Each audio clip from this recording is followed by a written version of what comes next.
ചൂടേറിയ പരീക്ഷയും പഠിത്തവും ഒക്കെ കഴിഞ്ഞ് വേനലവധിക്കാലം വന്നു.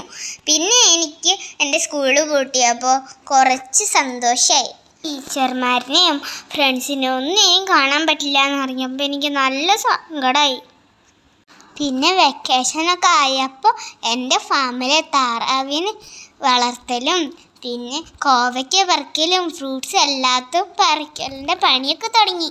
പിന്നെ എൻ്റെ പൂരത്തിന് എല്ലാവർക്കും കൂടിയിട്ട് ഉണ്ണൂട്ടേട്ടനും എൻ്റെ ചേട്ടന്മാരൊക്കെ കൂടിയിട്ട് മാങ്ങയും ഉപ്പിലിട്ട സാധനങ്ങൾ മാങ്ങയും പൈനാപ്പിളും തണ്ണിമത്തനും സ്റ്റാർ ഫ്രൂട്ടും ഒക്കെ ഞങ്ങൾ വിൽക്കാൻ തുടങ്ങി. പിന്നെ ഞങ്ങൾ ഒരു ദിവസം ബീച്ചിലേക്ക് പോയി. പിന്നെ ഒരു ദിവസം പാർക്കിൽ പോയി. ട്യൂഷനത്തെ ടൂറായിരുന്നു അത്. പിന്നെ ഞങ്ങൾ കുറേ നേരം കടലിലൊക്കെ കളിച്ചു. പിന്നെ ഞങ്ങൾ എൻ്റെ ആൻറ്റിയുടെ വീട്ടിലേക്ക് പോയി. ആൻറ്റിയുടെ പൂരമായിരുന്നു അവിടെ. പിന്നെ ഞങ്ങളുടെ പാടത്തെ കൊയ്ത്തലൊക്കെ കഴിഞ്ഞു. മെഷീൻ വെച്ചിട്ടാണ് കൊയ്യണത്. പിന്നെ എൻ്റെ വീട്ടിൽ ചുറ്റുമുള്ള ചാമ്പയ്ക്കയും ഫ്രൂട്ട്സും ഒക്കെ മരത്തമ്മ കയറി പൊട്ടിക്കും. പിന്നെ ഇതൊക്കെ തിന്നുമ്പോൾ ഇതിൻ്റെ ഒന്നും ടൈം പോകണം അറിയില്ല.